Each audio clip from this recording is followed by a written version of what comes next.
Subscribe to our YouTube channel and press the bell icon to get the latest updates.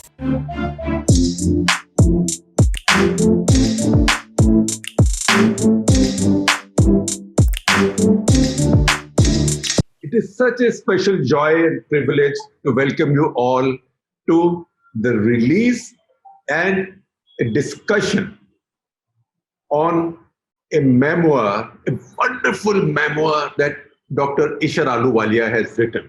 I'm not even telling you the title yet because we don't have a big hall at IISc or someplace. So I want to have the pleasure, at least those of us who have a copy of the book, to display it to you and to pretend that we are doing a proper release, which is what we are here to do.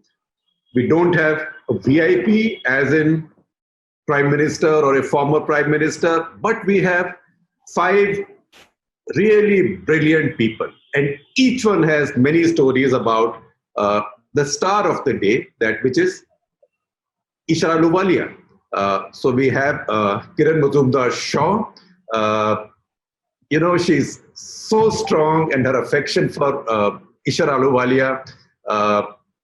Do you need any evidence apart from the fact that in spite of having been positive for COVID, just diagnosed just a couple of days back, she is here with a big smile. So Kiran, keep the smile. And she'll talk about how the book has inspired her. There is Yamini Iyer, who's running a very strong and very powerful institution, Center for Policy Research, at, if I may say so, at a relatively young age, because in our city nobody takes you seriously unless you're about 75. And she'll talk about Ishar as an institution builder. Vinay Sitapati, I don't care what he talks about. My concern about him is to get him to stop talking when he starts talking. I've known Vinay for a long time. He cut his teeth as a professional journalist in the newsroom of the Indian Express many years ago. Of course, since then he's become a very eminent scholar and professor and author, and he wrote a landmark book on Narasimha Rao, and there is more coming up right now. So Vinay, very happy to have you here. And Gurcharan Das. Gurcharan is a former corporate czar, a thinker, somebody who always finds an interesting way of looking at something that all of us think we know everything about. I mean, look at the Mahabharata, for example. That's my favorite book of yours, Gurcharan. So Gurcharan, thank you very much. And book releases without the VIP and without the speeches. So we will start first of all with the release of the book. So again, it's a bit informal. I am the only one who's working from my office right now. So I have a copy which I have got properly wrapped now. So I will open it, and those of you who have the copy, please hold it up. So, and then we give the book. So lo and behold, the book is called what else but Breaking Through, a Memoir. So, Kiran, I'm holding it up on your behalf also, because you are in Bangalore. So there we are. And this is, if I may say so, I read the manuscript. It's a beautiful book. It's It's inspirational. And among the discoveries I made, and this is what I think I wrote a mail to Monte Canisha, that Delhi is, any power city is a cruel city. You know people for a long time. You know them as friends also, and yet you know very little about them. Because when you meet them, you basically talk work, or you basically talk about what's of interest to you and what's of interest to them.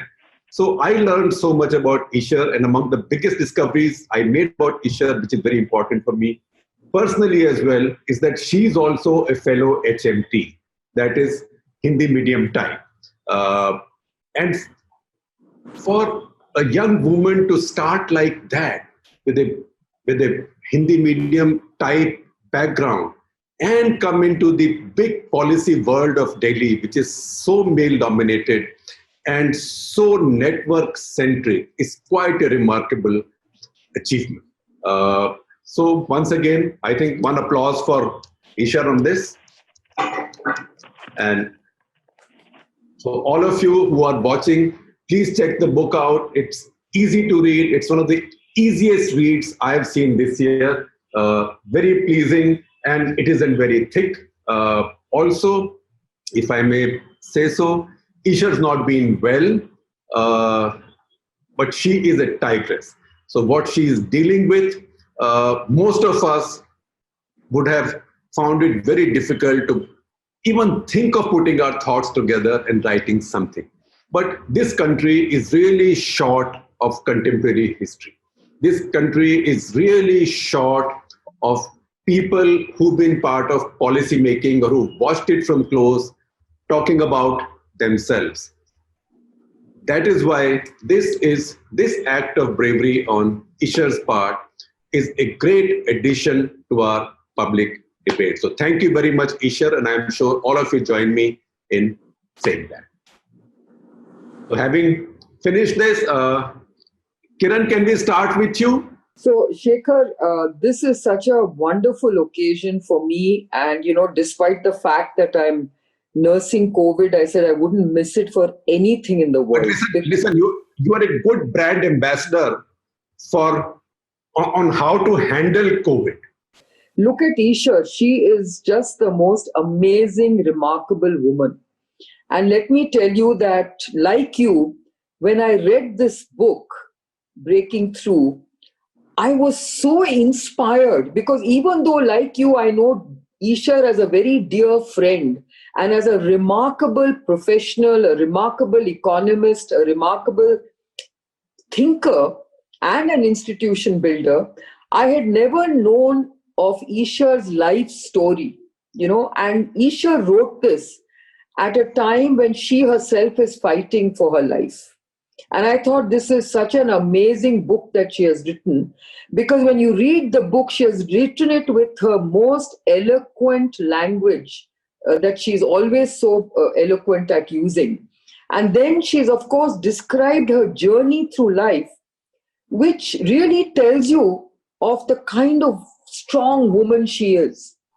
She has actually come from a very humble, frugal kind of a background and built herself up to a global stature, which is amazing. Because I think what really inspired me was the way she actually built herself, built her credibility. And I saw a lot of what she had done in my own self. And I thought, oh, wow, look at this woman. She's done so much more than even I have. And that's what inspired me about Isha, because look at the way she networked with Nobel laureates, with the greatest of economists, with the policy makers, you name it. And Isha held her own. She was not scared to debate. She was not scared to, express her point of view. That's Isha. Isha is a remarkable woman and a dear friend of mine whom I always believe has done so much in her lifetime that we didn't really appreciate it until we read this book. And I think when I met Isha, a little over a decade ago, we became instant friends. And we both realized that we stood for, women of their own, women who feel that they have their own identity. And that's what Isha is about. And she and I used to talk a lot about policy, a lot about urban planning, a lot about various policies. But, her insight, the way she looked at problems was really, really impressive. And, I've, of course, grown very close to her in recent times. And I'm so glad she wrote this beautiful book, because I think every woman, every man should read this book, because she has actually spoken about her life, a life in which she has actually taught us that gender equality and gender equity is must happen and is necessary because we need to encourage that. And I think that's what, Ishwar has taught us in this book. So I'm so glad that this book has come out, and that it's something that she's shared with all of us as something very precious. And Yes. I'm really grateful for that.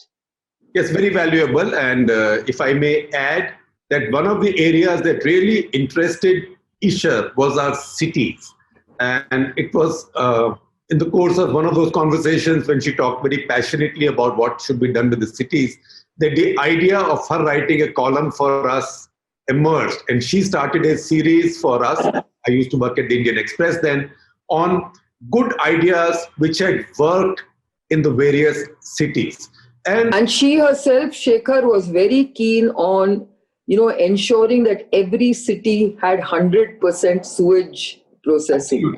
Absolutely. And I do remember I went to this stupa on the outskirts of Mumbai, and I took that ferry across Gorai Creek, and I saw the park and the beautiful garden which has come up, where used to be the Bombay garbage, humongous landfill, probably as big as the ones in the Philippines. And that is the one she had written about as an idea that worked. So what she wrote about really was happening on the ground. And those essays were then collected in a book that was published as well. So, Gurcharan, if I may go to you,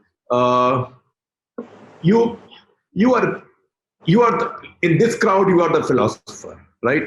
You are the best we have in that area. So tell us, what is a life? What is a living? And why must one tell the story of one's life? Yes. Well, Shekhar, I've always made a distinction between making a living and making a life. And the majority of the humanity makes a living. But there are few people who make a life. And they actually have the permission to write an autobiography so that we can learn from them. Now, Kiran has given us some of the what is the life that Ishwar made. Very quickly, in my mind, the life she made was a life which she breathed life into a very tired think tank. And so that's the area of institution building, and I'll leave it to Yamini to talk some more about that, because she's doing the same. The other thing, of course, we've talked about this whole area of urbanization, sanitization, water, which was a passion, and she's influenced quite a lot. They had quite experimental. And then she wrote two good books. And these two books, actually, I've quoted from them in India Unbound, because they provided the data of the decline in productivity during the license Raj, and why there was stagnation, why that period was a period of stagnation, when our growth rate went below the third world's growth rate. Anyway, now the question is, what makes her life? And that always interests me, because in a way it makes you reflect about yourself. And first, her grandfather made achar in Anarkali Bazaar in Lahore. And I tell you, so she's a Vadva. He was a Vadva. I'm a Vadva too. And so we have a common thread of a trading background in, Vadvas are not traders, they're actually Khatris, but the Khatris, they're sort of a low-grade Khatri in the Punjabi hierarchy. Then her father, of course, moves to Calcutta, Indore, via Indore. Can I interrupt for a second? Yeah. In fact, this must have been very popular achar with you Lahoris, because even in the book there is a reference of when she goes to meet Khushwant Singh. Right. Introduces herself and he asks her, who are you? Because that's a Lahori way. Thoda maapyo kaun si, kithon aaye si, kidon aaye si. And he figures that she is so-and-so's granddaughter. He calls his wife, Sadarni, and says, look, so-and-so achar wala's granddaughter is here. So that's one influence of her life, and it's important, and it's interesting to ask oneself, what role has that played in making her life? The second influence is that she was from a conservative Sikh family. She's a Sikhni. And their Gurbani and all were always a part of it. When they were in Calcutta, her father was a trader, and they were there was this Gyani Gurmukhi Granth that there was in her life. And she used to go and pray also in Delhi, in Bangla Sahib, she talks about. So there was a Sikh aspect to her life, which continued right through. And in a way, odd way, my father was also a mystic, not part of the Sikh Panth, but a sort of but we had the Granth Sahib ruled in our house also. But of course, it was much more of an eclectic, mystical sect, Radha Swami sect that my father belonged to. And so I relate to that. The third is a difference. She is an HMT, as you said, and I am a PLU. And so,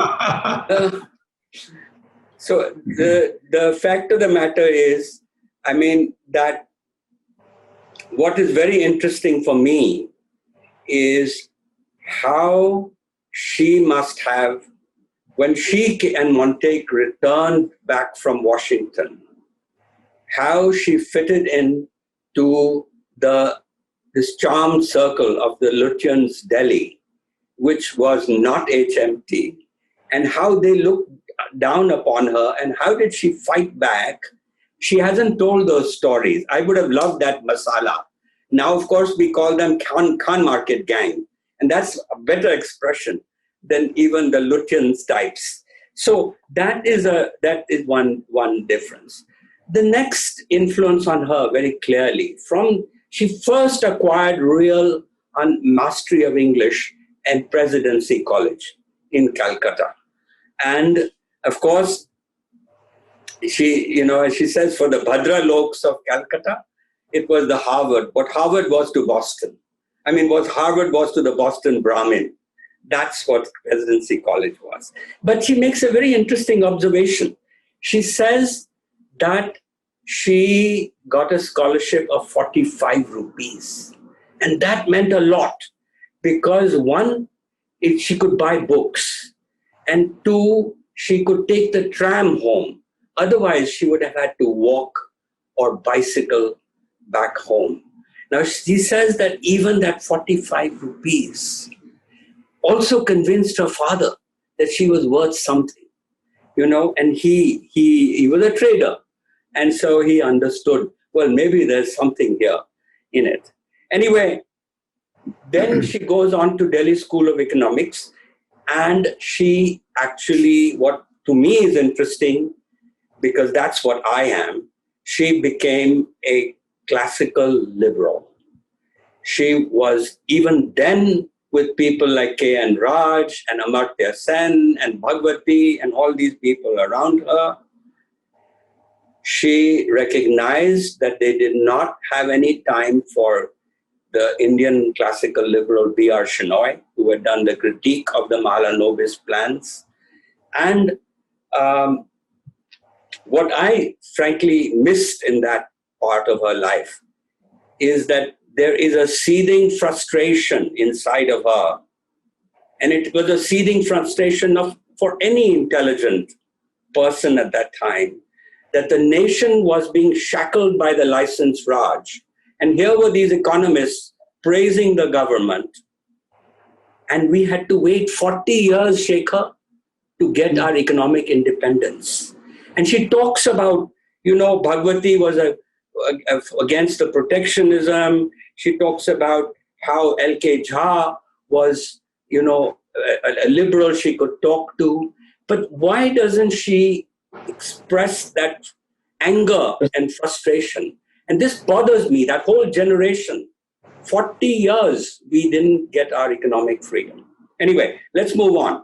So she goes to MIT, and she, of course, it's Samuelson, and it's a great place. And what is the most interesting thing she says about it is how Samuelson's door was always open. I don't know, this is a lesson for heads of departments in Indian universities, to how many keep their doors open for even undergraduates to come anytime. Anyway, moving on, she goes to Washington, where she's got this internship, and also Montague has got an internship, and she meets as she says, Cosmopolitan Montague. And Cosmopolitan Montague is a lot more sophisticated. He's a PLU from Oxford. He has history, knows European history, knows literature, and suddenly he's charmed her. And of course, then under the influence, they go and watch new wave movies, Louis Malle and Truffaut and all those things that were happening. Anyway, I don't want to go on too long, but let me quickly jump. But I think it's important to realize how much influence Montague. But why, Gurchan, you said you want to talk also about why people write memoirs and should yes. they not? I do. And if you want, I can jump into that because I think that, I think Ishar's motives were far nobler about writing a memoir than mine would be. And to me, it's very simple. If one wants to appear considerable in the eyes of our friends, first reason.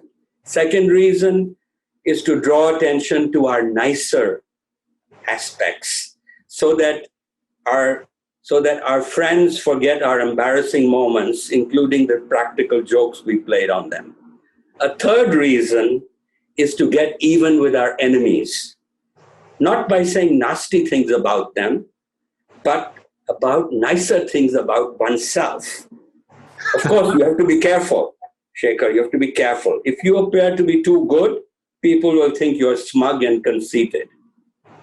Nor must you look too bad, or they will think you're a pathetic loser. So it is best to be yourself. And that's my advice to someone who would like to write an autobiography. But let me conclude with one thought, that an autobiography is a chance to relive your life. And frankly, reliving a life, try it when you write your autobiography, reliving a life is superior to living it. Just as a memory of an event is superior to the event itself.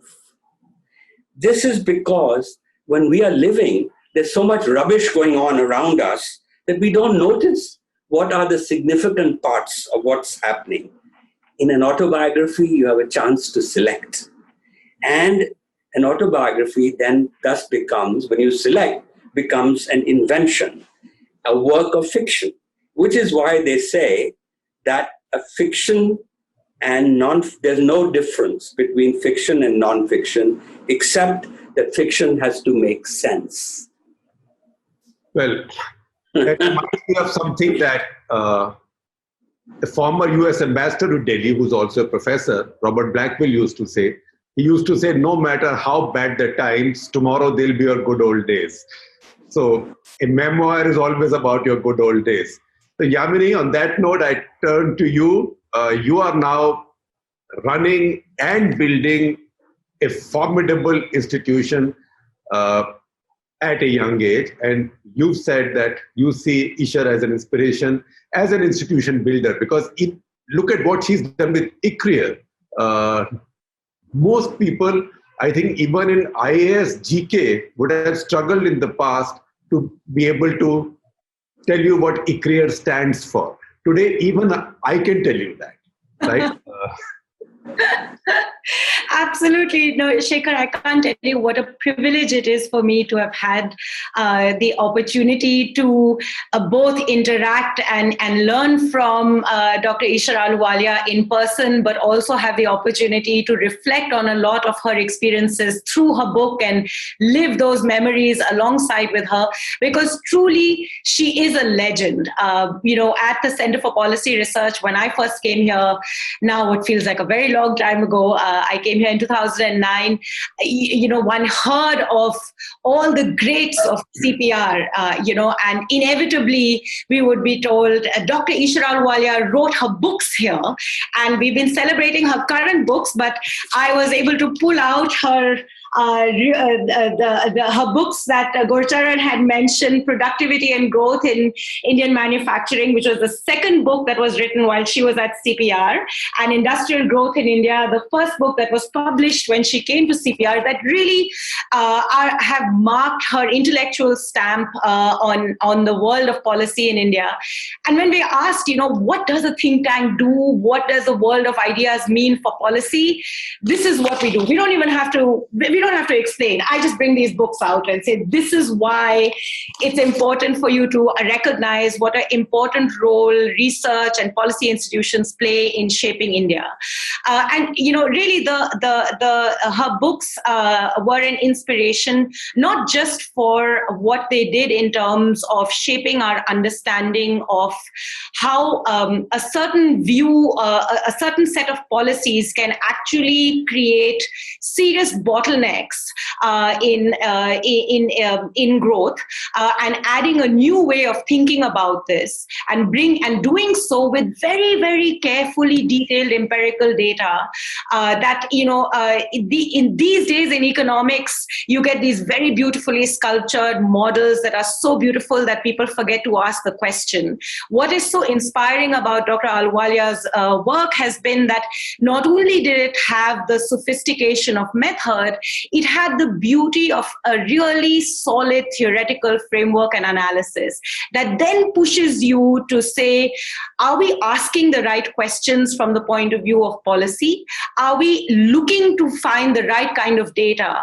And from there, try and find ways of resolving the policy challenge and finding the nuts and bolts solutions that policy practitioners, that technocrats like Dr. Montek Ahluwalia are dealing with. If we didn't have Dr. Isha with her serious, thoughtful work, asking the right questions and bringing to bear detailed empirical data on throwing light on why that question is so important and why the direction you're going in is wrong, the technocratic world would not be able to resolve those. So her work is really an important expression of how important policy research is to the practice of policy. But she didn't just stop there. She also pushed very hard in thinking through what it means to create a genuinely independent, credible, academic, but seriously engaged policy institution that differentiates policy research from what happens in the university to policy research from what happens in the real world, and how that shapes policy at its cutting edge. And it means that you have to think very hard about academic freedom, about being able to create the long-term space for researchers to think through ideas, which means then from an institution building point of view, we have to do things that most academics don't want to worry their heads with. We have to think about where the money will come from.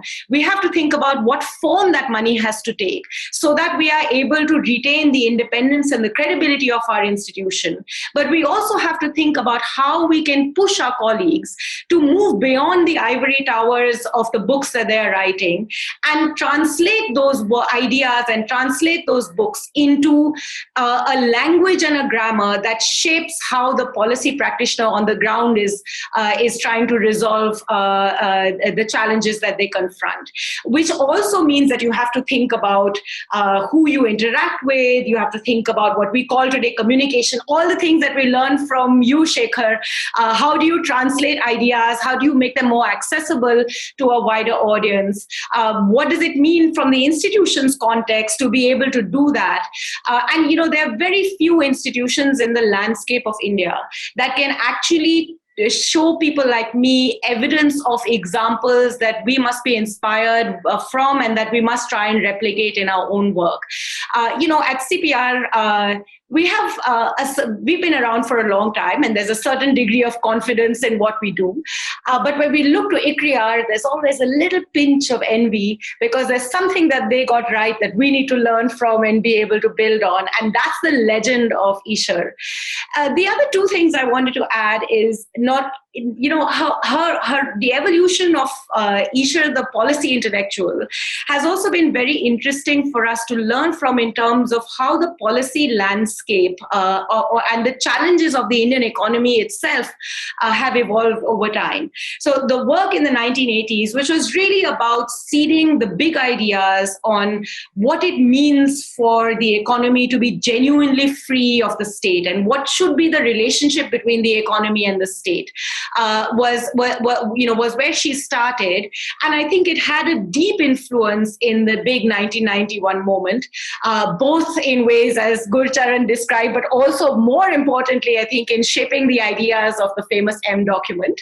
But importantly, over time, the big challenges that India confronts today is not only how we are able to balance the relationship between capital and the state.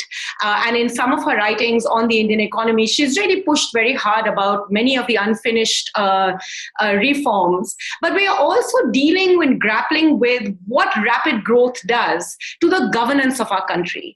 And that evolution of Ishar's work, from the macroeconomics to thinking about the city, which actually is how I became familiar with Ishar, the policy intellectual, by reading her articles in the Indian Express and the high-powered experts group on urban. She was able to go from the big macro challenges to how these translate into shaping people's everyday lives and what the governance challenges are there. I think her work on urban is so important and interesting, again, from the point of view of the big question of what does policy research actually mean? Because she was able to go down to the very detailed nuts and bolts. If you read her article series in the Indian Express, you're learning about town planning, you're learning about transportation and mobility, you're learning about solid waste management, you're learning about water, things that macroeconomists frankly just don't have the time for. They are interested in, the big questions. They are interested in deregulation, monetary policy, fiscal policy. In the end, all of that is nothing if it doesn't transmit into shaping our lives. And here is somebody who's been looking at the big questions of industrial growth and then bringing it down to the heart of what it means and working through its nuts and bolts, but doesn't stop at the micro. She's able to pull all of this together, again, to ask the big questions. What will it take to fuel our cities to be genuine spaces of growth and aspiration? And what will it take to genuinely govern them?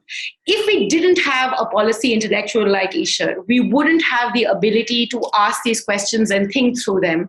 And we would let our policymakers off scot-free. I think the reason why India talks about urban today, in no small measure, and CPR has a large team working on urbanization that constantly refers to her work, is because she took the idea and she pushed it hard and brought it to the center of how we think about the economy and the future of India. So she is truly an inspiring leader, and it's truly a privilege for me to have someone like her to look up to in my world. There are few inspiring women and there are few inspiring leaders, and I'm very lucky to have both in Dr. Ahluwalia. That's very well spoken. And if I may also add to this, since you talked about policy and how to influence policy and how to get something in the heads of policy elites, the kind of column she wrote on urban issues, it wasn't the kind of column that in today's language you would say goes viral, right? But we do not need a column like that to go viral. A column like that has to cut into the minds of the small policy elite which decides our fate on these issues. And that's what that achieved. And the truth is that in any country of the world, including in the most raucous democracies, the policy elite is very small. And not everybody has the stature or the skills to get that mind space. So that she's always had. So Vinay, you've seen the picture from all sides. And remember, when at your age, about your age, Isha came back to India, there were no liberal private universities to immediately accommodate people at responsible levels.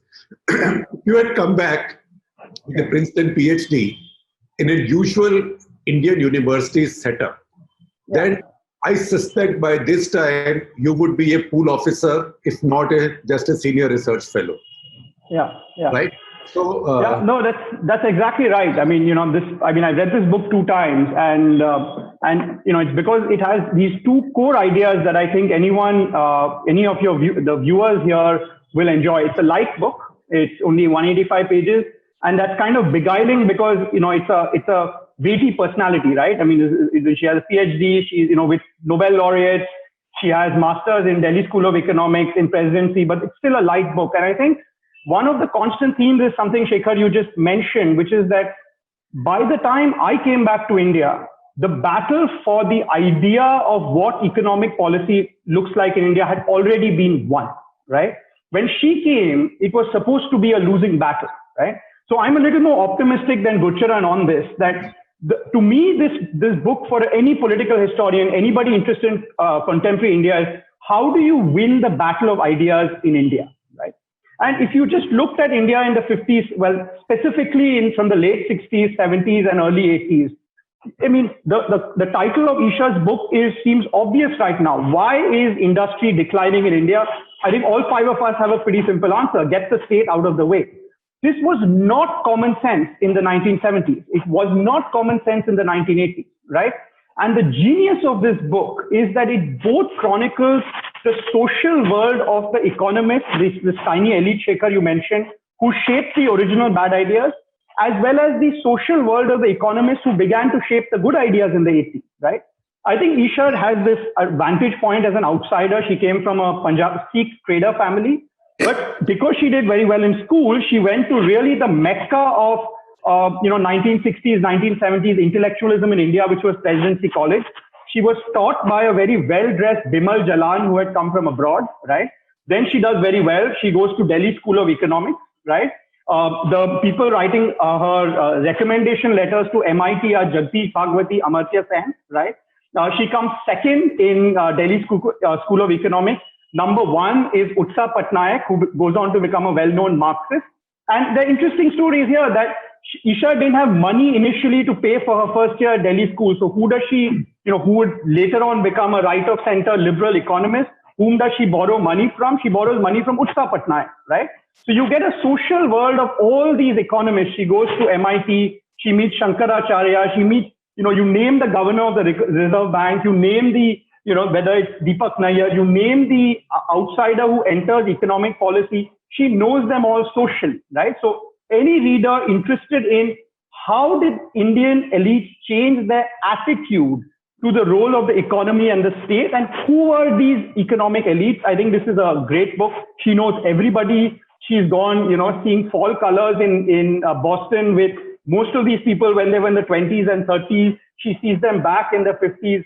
So I think that's the first reason to read this book, because, she shows us, what happened in the 80s among this social world of economists that got it into them. That look, the reason for industrial stagnation is the state has to get out of the way, right? And I think that within that is one criticism I had of the book, if I may, Shekhar, which is that, she does mention that in the declining years of the UPA, so this is, 2012, 13, 14, Manmohan Singh seemed rudderless, right? Economic reforms were declining, right? And, she's very concerned about it. She talks to a lot of people. She, in fact, even meets Khushwant Singh, who has a lovely poem for Manmohan Singh these are the last 3 years of the UPH in Urdu, but I'll read the English translation. So this is about Manmohan Singh, given to by Khushwant Singh to Isha Ahluwalia, who then gives it to Manmohan Singh to read in Urdu. And it is, the horse is in motion, let's see where it halts. The hand is not on the reins, neither is the foot in the stirrup, right? So Manmohan Singh has lost control and the horse is rudderless. But this is my problem with the book. I mean, I hope that all the viewers want her to name names, right? Was it that Manmohan Singh was weak-hearted, that he was not able to, go ahead with reform? Was it the story that, Sonia Gandhi and the NAC was, putting a halt to it? Or was it the case that Manmohan Singh was never a great political implementer, right? That he needed someone like Narasimha Rao, in the absence of which he was not able to implement. And I just wish she was just a little more nasty. Especially towards the end, because she identifies, just like she tells us the story of the success of an idea, the beginnings of the failure of that idea from 2010 onwards, she doesn't mention. She also doesn't mention what I think is critical here, that the Modi government seems to have completely forgotten about this homegrown intellectual economic world, which was, in a developing country, this is a luxury to have people from MIT, Harvard who come back, who join government, and Modi is just critical of every one of them. And, perhaps that's one reason for the economic catastrophe in the last 6 years, is that this slowly built up intellectual arsenal that a developing country like India had, that was responsible for spectacular and improbable growth for about 3 decades, has completely been thrown, the baby has been thrown with the bathwater. So that's, I think, the first reason why any viewer should read this book, because you get a sense of success, if not, I wish there was a little more about contemporary failure. The second reason is that it's a deeply personal story, right? So my mother was a working mother. My wife is also work. And I can see, I really relate to the part of the book where, as a woman who is a PhD, who runs an institute and has 2 kids, she has several balls in the air that she's juggling all the time, right? And, she doesn't complain about it, but that's just the reality. So I think anyone also interested in, how do you have a career, right? How do you, have a very famous husband without playing second fiddle, right? How do you raise 2 kids, right? And how do you contribute to the policy debate in India? I think that's very, very, very hard to do. And I think the personal memoir format allows you to see the multidimensional aspect to her and her challenges, which I suspect is what really makes her special. So she was breaking through, as the title implies, in many different ways. And I think the book captures that. Kiran, let me come to you now. When you read the book, what were the biggest surprises that spoke out at you, having known Kiran, having known Ishar so well over the years? The first part of her life was something very unknown to me. She speaks so beautifully. I mean, she's so eloquent in English. I never realized that she had come from a Hindi medium background. I somehow felt that she had come from a middle-class family, and that, she had grown up in a fairly English-educated kind of way. And so that was one of the things that struck me, saying I didn't realize that this was the way she had grown up. But, Shekhar, I'd also like to talk about one more, relationship that I have with Ishar. And that is ICRIER itself, because I happen to be a member of the board of ICRIER. And let me tell you, Yamini put it very well. I think what, Ishar has learned to do in terms of creating this wonderful think tank is to ask the right questions. And even when we go through all these various strategic sessions at ICRIER, it is her leadership, her thought process of how do we ask the right questions? What are we trying to achieve in terms of writing this or nudging this policy? I think the way she really gets all of us engaged to also think about important global issues. For instance, she was so, she is so, committed to climate change. She really believes that climate change is something we must really take seriously.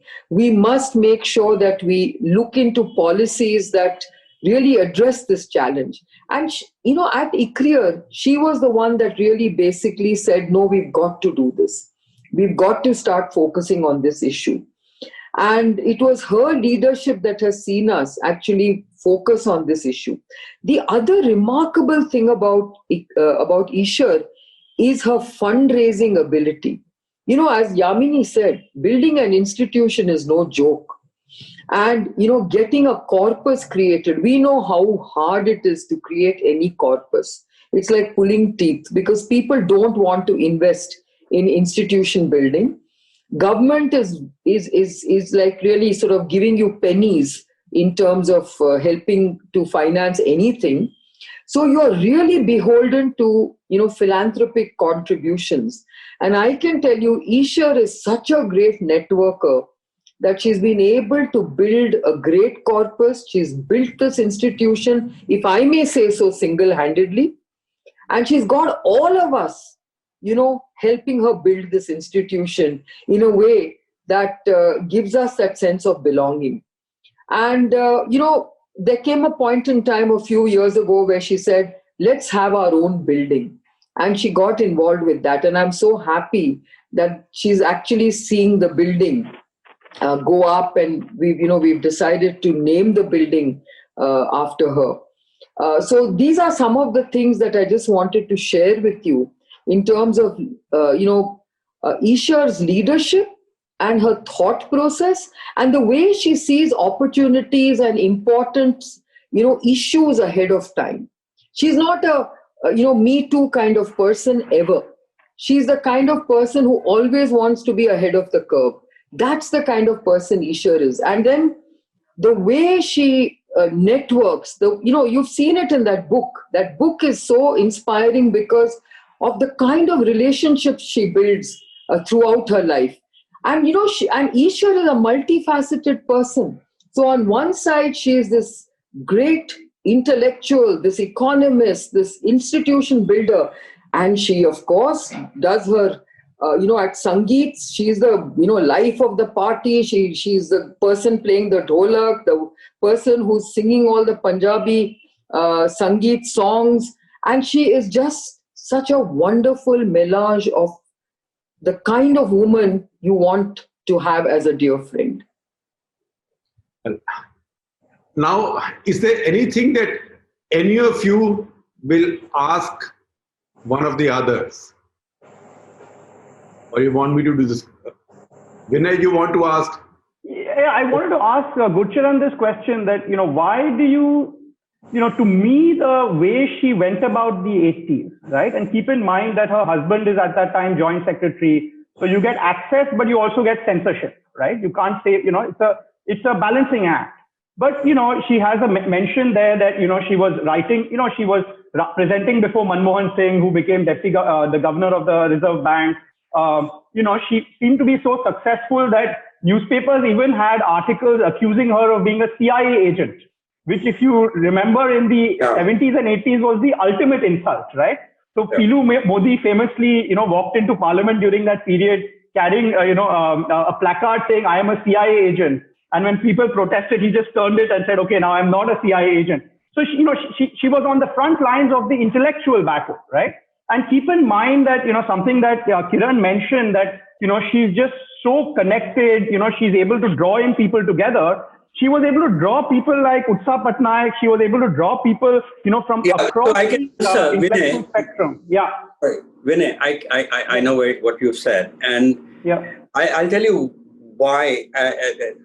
I looked at this book as also a writer. Right. And the virtue of the book is its brevity. 185 pages, less is always more. So that's a lesson to those of you who want to write autobiographies. Second, an autobiography should reveal. Now, there are some wonderful revelations, such as, my God, the relief her family felt that she wasn't marrying a leftist Bong. I mean, her father was so relieved. It's like today, a Bhadralok feels somebody thinking, oh my God, he's not marrying a Naxalite, in those days. Anyway, that sense of relief was palpable, and that was a good moment in the book. But my problem is that there were not enough of these moments that lift you. And she was living right through the license Raj and the 80s battles, which was really being contested. And this would have been, and tell it tell it through masala stories. Her own, she was having a hard time getting accepted by the Lutyens gang, the Khan Market gang, and tell us about how she felt at that time. And also, who were the people? I mean, she says good words about L.K. Jha, but let's hear about the nasty ones who were even Arjun Singh, who was at the very end trying to stop the reforms. In fact, and I fear that that the only person she's critical about in the book is her mother-in-law. Nobody else she seems to be critical about. I think you're allowed that. Come on. Yeah, that's what my point is. I think even mother-in-laws would be disappointed if that wasn't done. Quite. Shekhar, if I may, I just wanted to say, one of the things that I took away from the book is well, actually two. One, you all talked about Ishar's childhood, her grit and determination from a Hindi medium school to Presidency College to Delhi School of Economics to the elite privileged homes of education all the way to MIT. One of the things that I took away from reading this, that Gurcharan and I have had many conversations about India's education system, was a sense of sadness actually at contemporary times, in that there was something about the university in the 60s and 70s that actually were thriving intellectual spaces of opportunity, where of course you needed to be as determined and as bright as somebody like Ishar to be able to make good of the opportunity, but the opportunity existed. And she talks about this a little bit. She doesn't go into it enough for an institution builder. I think she should have talked about it some more, but when she talks about her experience in the Delhi School of Economics and the giants, the intellectual giants that she had the opportunity of engaging with, and she does say, and I think Gurcharan, you mentioned this too, how many of them in their research and their writings about the Indian economy were actually very critical about a lot of things that were happening. Yet that critique didn't come into the classroom, and it also didn't come into pushing students to think differently. So when she goes to MIT, her mind opens up, and the opportunity to, it's not like she didn't have opportunities to engage with these intellectual giants. And she even debated with Samuelson. There you go.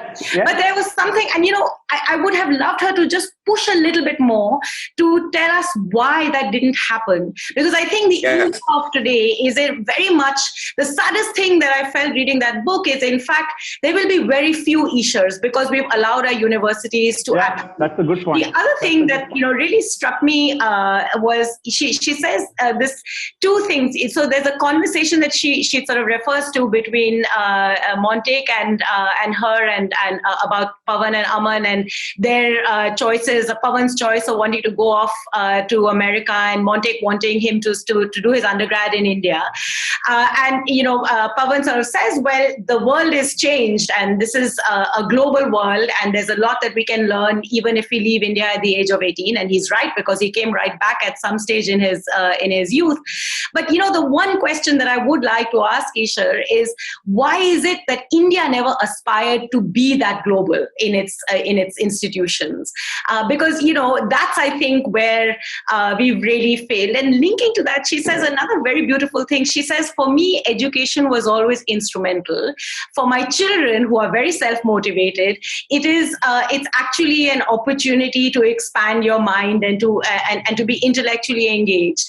And it sort of reminded me, it actually made me realize of my own privilege, that when I was in going into my undergraduate degree, I decided that all this thinking about a career is all very well. I want to do something that will give me the opportunity to grow. And as an 18-year-old, I was a little shy. And philosophy was a class of 7 people, and I had the privilege of getting admission into philosophy.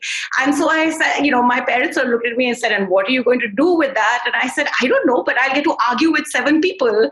So it was a a real privilege. I never thought of it as a privilege until I read what she said. And it really made me recognize, something about myself too in that process, as well as feeling very, challenging myself to ask, why have Indian institutions reached a place where we won't be able to nurture more Ishars in the future? That's a wonderful point, and that reminds us that Dr. Manmohan Singh set up something called the National Knowledge Commission with great hopes and expectations. So how was that scuppered, right? And how did all those plans go out the window? Somebody sabotaged that, and Dr. Manmohan Singh was not able to protect it. And I do remember, even I came for one of its hearings, in fact, at CPR. Pratap was also in it. So those are stories that I wish we had read a little bit more about. Yeah. Now, does anybody have any other intervention? Because otherwise we should be closing now. Well, one last one, Shekhar, which is that, taking off on what Yamini said, another undercurrent through the book is, to quote a much vilified word, nationalism, Right. I mean, the Ahluwalias were constantly made fun of for being Washington consensus. But, most people who are in Washington don't want to come back to India. They did, right? And at various stages, they had this idea that, India first, that their kids should grow up here, you should be in government. She should set up an Indian institution meant to solve Indian problems. And you see that undercurrent throughout, right? That's, a very good point, Vinay, because, there's one moment in the book where they have to decide whether their younger son, Aman, is going to be born in America or in India. And they could have easily stayed a little longer and have him born in America, and he would have had American nationality.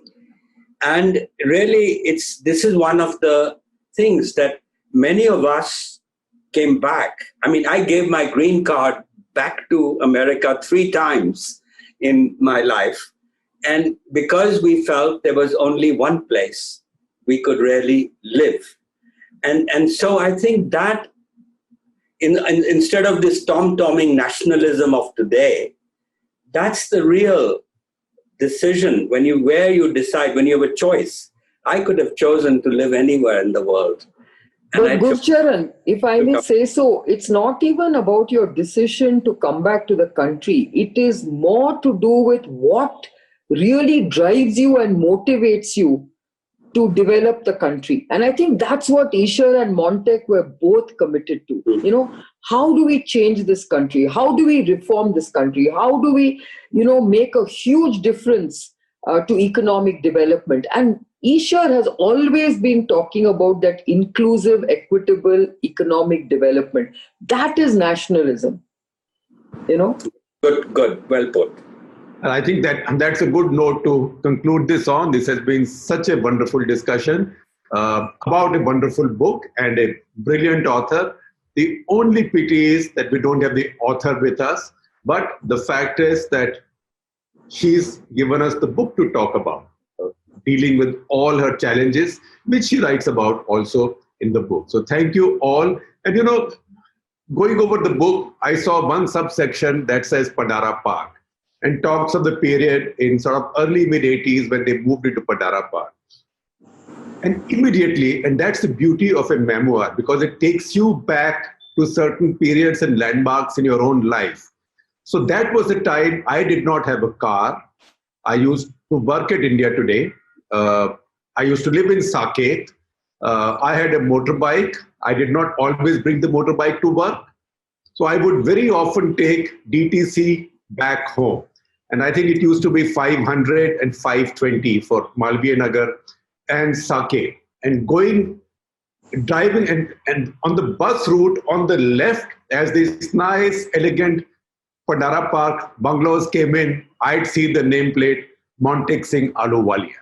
And that is imprinted on my memory. So in fact, when I saw that reference, Pandara Park, it immediately took me back to that bus sitting on the left window.